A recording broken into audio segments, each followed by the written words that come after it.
इस वक्त हिंदुस्तान के 4 सबसे बड़ी आबादी वाले राज्य यानी उत्तर प्रदेश जहां 80 लोकसभा सीटें हैं, बिहार जहां 40 लोकसभा सीटें हैं, बंगाल जहां 42 लोकसभा सीटें हैं और महाराष्ट्र जहां 48 लोकसभा सीटें हैं, चारों राज्यों की सीटों का टोटल हो जाता है 210 लोकसभा सीट। वहां बीजेपी की अपनी सरकार है। इसका एक मतलब यह भी है कि 2029 में 80 बनाम 20 की डायरेक्ट लड़ाई में मोदी को हरा पाना नामुमकिन है। और अगर मुसलमान वोट कांग्रेस जैसी मुस्लिम लीगी पार्टियों को मिला भी तो भी उनका कमबैक कर पाना आसान नहीं है। लोकसभा की 543 सीटों में से करीब 80 से 100 लोकसभा सीटें ऐसी हैं जहां मुस्लिम आबादी 20% से ज्यादा है। करीब 30 से 40 सीटें ऐसी मानी जाती हैं जहां मुस्लिम आबादी 40% प्लस से ज्यादा है, यानी हर 5 से 6 सीट में से एक सीट पर मुस्लिम वोट निर्णायक भूमिका निभाता है। लेकिन बंगाल और असम के नतीजों ने यह मैसेज दिया है कि अगर हिंदू वोट का जबरदस्त कंसोलिडेशन हो जाए, हिंदुओं का एक मुश्त वोट बीजेपी को मिल जाए तो मोदी को हरा पाना करीब करीब असंभव है।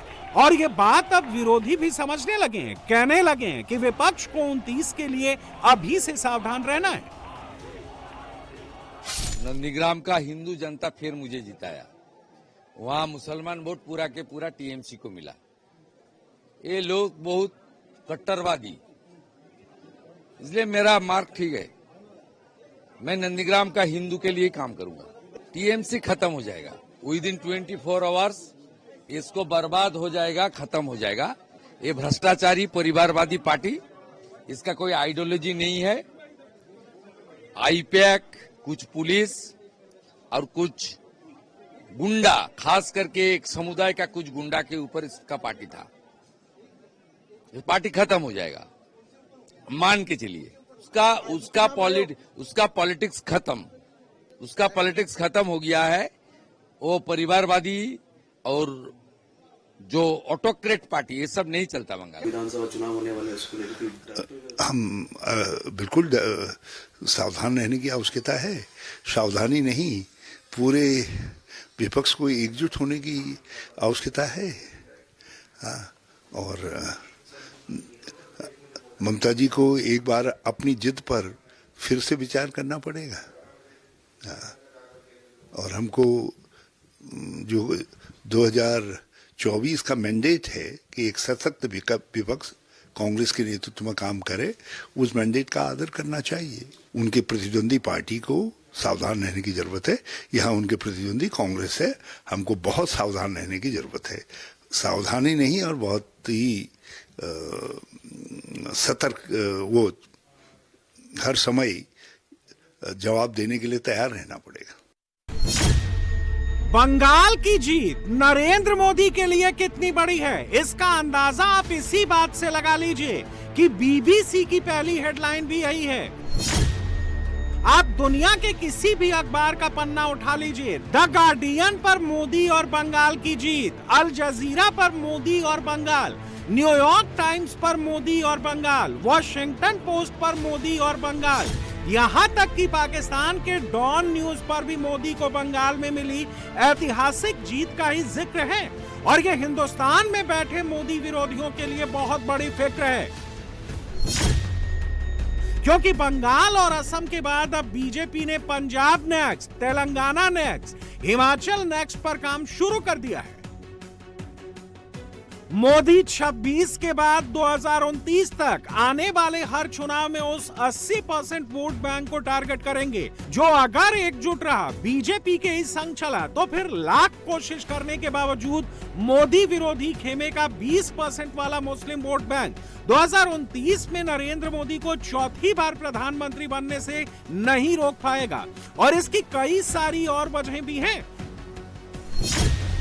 उदाहरण के तौर पर बंगाल की 293 सीटों में से 142 सीटें ऐसी थीं जहां मुस्लिम आबादी 27% है, लेकिन इस बार इस मुस्लिम वोट बैंक का कांग्रेस, सीपीएम, आईएसएफ, एजेयूपी और टीएमसी में बंटवारा हो गया, नतीजा ये हुआ कि 27% मुस्लिम आबादी होने के बावजूद और हिंदू वोट के कंसोलिडेशन की वजह से बीजेपी को 142 में से 72 सीटें मिल गईं। टीएमसी के खाते में 64, कांग्रेस के खाते में 2, सीपीएम के खाते में 1 और अन्य के खाते में 3 सीटें चली गईं। असम में परिसीमन के बाद मुस्लिम प्रभाव वाली सीटें घटकर 22 रह गईं। मुस्लिम वोट पूरी तरह कांग्रेस की तरफ शिफ्ट हुआ। एआईयूडीएफ से हटकर कांग्रेस की तरफ चला गया। लेकिन हिंदू वोट का बंटवारा नहीं हुआ। नतीजा ये रहा कि बीजेपी 82 सीटें जीत गई। 35 के करीब % यहाँ मुसलमान है और आप लगातार प्रचार में कहते रहे कि मियाँ मुसलमानों का वोट तो हमें चाहिए ही नहीं। क्या ये असम की ही राजनीति में आप एक रणनीति है बीजेपी की या देश भर में? देखिए, देश भर में 35% मुसलमान हो सकता है, लेकिन बांग्लादेश से आए हुए मुसलमान नहीं है। देश का मुसलमानों का साथ आपका ट्रीटमेंट और बांग्लादेश से इलीगली आए हुए मुसलमानों का साथ उनका ट्रीटमेंट अलग होगा। तो इसीलिए असम का जो केस है, अब बंगाल में उसका रेप्लिकेशन मिलेगा और शायद शुभेंदु अधिकारी का स्पीच और मेरा स्पीच में अब बहुत डिफरेंस नहीं दिखेगा, लेकिन once you cross Bengal boundary situation अलग हो जाते हैं। क्या राहुल गांधी कह रहे हैं कि डिलिमिटेशन की वजह से 22 सीटों पे सिमट गए मुसलमान और आप लोग जीत गए? मतलब उनका मन में और कितना सीट देना था मुसलमानों का? वो लोग तो खुश है मुसलमान लोग कि हमें 22 सीट मिले। बंगाल और असम में मान ही नहीं, कह रहे चोरी की है वोट केरला की। में क्या हुआ? अगर वो बोलते हैं हम लोग चोरी किया बंगाल और असम में, तो मैं बोलूंगा आप केरला में चोरी किया। ममता बनर्जी कह रही है हम इस्तीफा नहीं देंगे। डिसमिस कर देगा सब गवर्नर। ये थोड़े हो सकता है, वो इस्तीफा नहीं देगा। गवर्नर साहब विल मेक ए ऑर्डर कि I hear bye dismiss Mamata Banerjee. क्या ये जो राजनीति हिंदुत्व की अब यूपी तक भी जाएगी और जगहों पर, हालांकि वहां तो पहले से ही है। अखिलेश यादव आ रहे हैं ममता बनर्जी से मिलने। हिंदुत्व का राजनीति लोग नहीं करता है, लोग भारतीय एक नेशनलिस्ट पॉलिटिक्स करते हैं, जो आपको राइट विंग पॉलिटिक्स बोल सकता है। तो ये पॉलिटिक्स देश में था ही, कोई नया चीज किसी ने इन्वेंट नहीं किया है। तो एक असर्टिव नेशनलिज्म कि आप खोल के बोलो मैं भारत का हूं, मैं खोल के बोलो मैं हिंदू हूं, तो that politics was there. But अभी ये पॉलिटिक्स और ज्यादा इनरोड किया है। लोगों का मन में आया है कि we have to assert our identity, otherwise हम लोग खत्म हो जाऊंगा। जो लोग तुष्टीकरण का राजनीति करते हैं, ये लोगों का बहुत लंबा लाइफ नहीं होगा। कि इसलिए भारत का हिंदू जाग उठा है। उनको मालूम है कि तुष्टीकरण का राजनीति हमें खत्म कर देगा। समानता का राजनीति करो, सबका साथ सबका विकास, कोई प्रॉब्लम नहीं है। लेकिन तुष्टीकरण का राजनीति हिंदू अभी देश में होने नहीं देगा।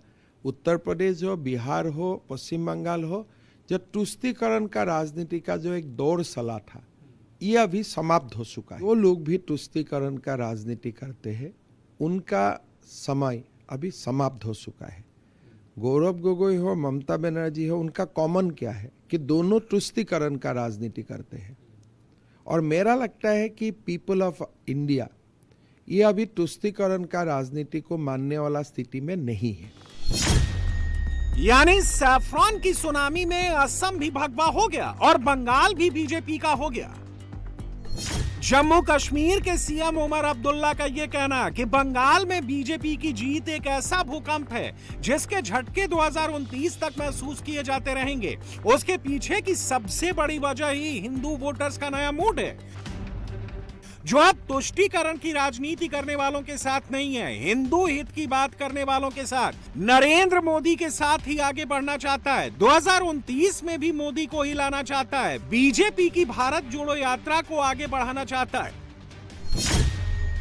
मई 2014 में बीजेपी प्लस 7 राज्यों में थी, कांग्रेस प्लस 14 राज्यों में थी, अन्य की सरकारें 7 राज्यों में थी। उस समय एनडीए के पास यूपी, बिहार और महाराष्ट्र जैसे बड़े राज्य नहीं थे। पूर्वोत्तर में भी पकड़ बहुत कम थी। मई 2018 में बीजेपी प्लस 20 राज्यों में आ गई, कांग्रेस 4 राज्यों में सिमट गई, अन्य 7 राज्यों में रह गए। यानी इस पीरियड में बीजेपी का विस्तार तेजी से हुआ। यूपी, महाराष्ट्र और पूर्वोत्तर के कई राज्यों में सरकार बनी।